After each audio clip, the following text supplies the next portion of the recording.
And the Democrats know that the only way that they can win this election is to cheat in Pennsylvania.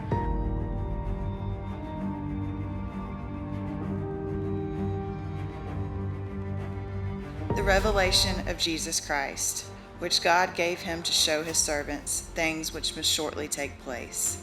And he sent and signified it by his angel to his servant John, who bore witness to the word of God and to the testimony of Jesus Christ, to all the things that he saw.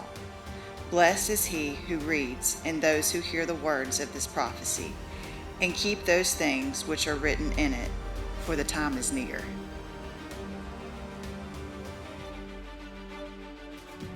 Here we are, Port Bridesburg.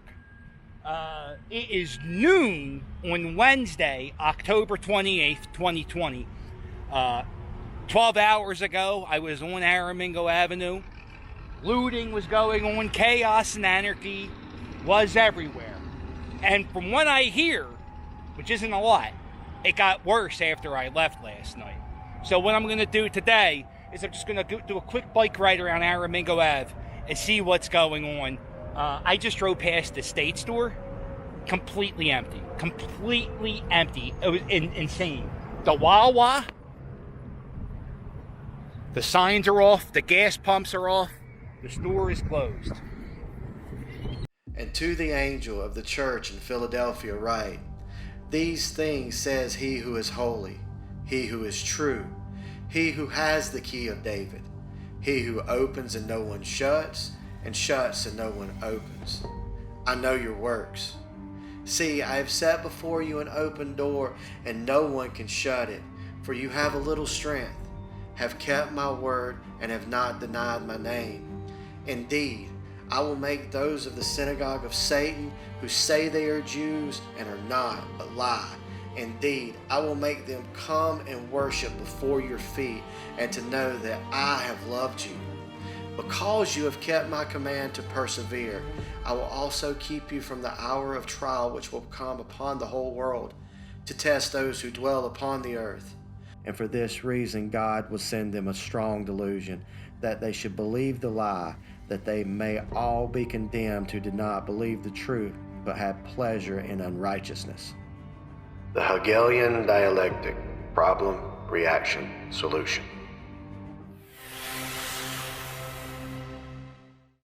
You never want a serious crisis to go to waste.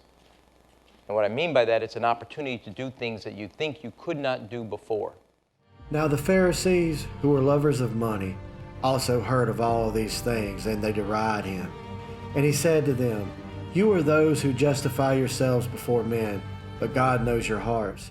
For what is highly esteemed among men is an abomination in the sight of God. The scribes and Pharisees sat in Moses' seat. Therefore, whatever they tell you to observe, that observe and do, but do not do according to their works. For they say and do not do. For they bind heavy burdens, hard to bear, and lay them upon men's shoulders, but they themselves would not move them with one of their fingers. But all their works they do to be seen by men. They make their phylacteries broad and enlarge the borders of their garments.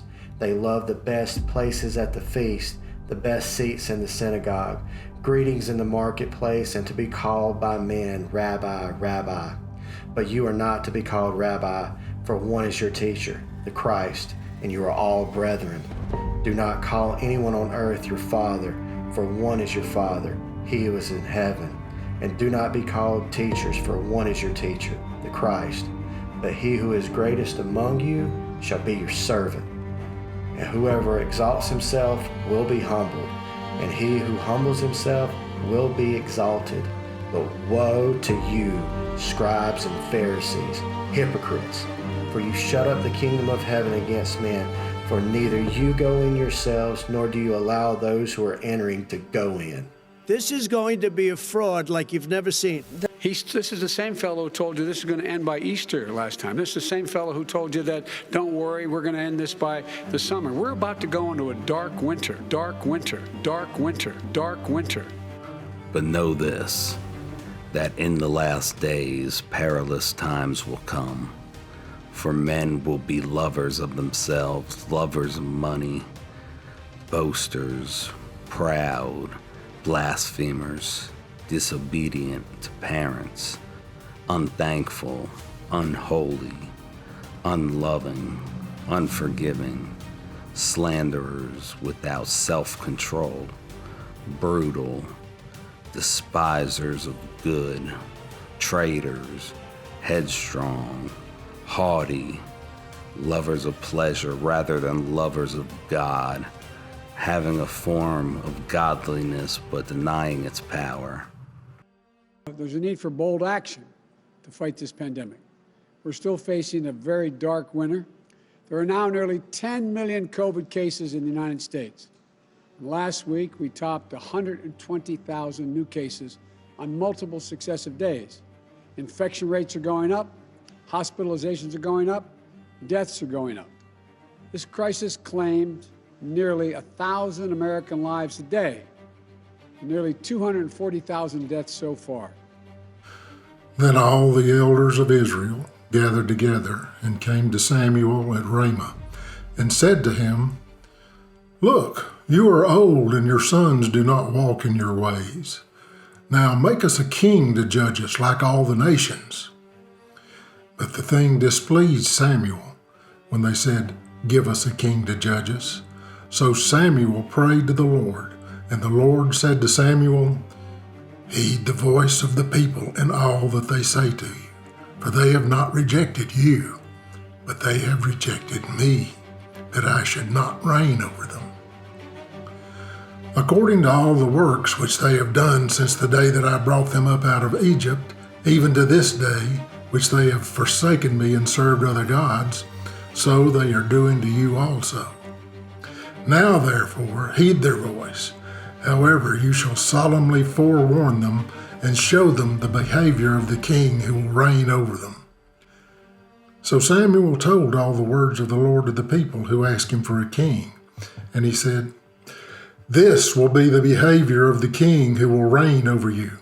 He will take your sons and appoint them for his own chariots and to be his horsemen, and some will run before his chariots.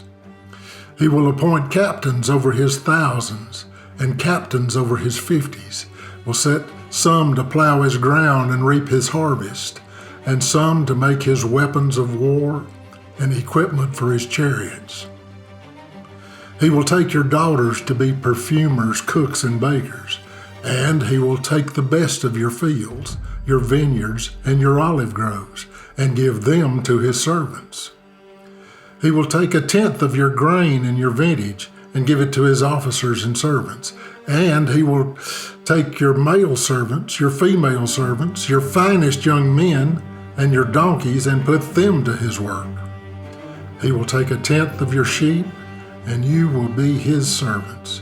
And you will cry out in that day because of your king whom you've chosen for yourselves.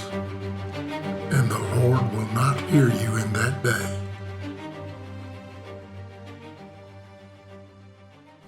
For God so loved the world that he gave his only begotten Son, that whoever believes in him should not perish but have everlasting life. For God did not send his Son into the world to condemn the world, but that the world through him might be saved. You got it.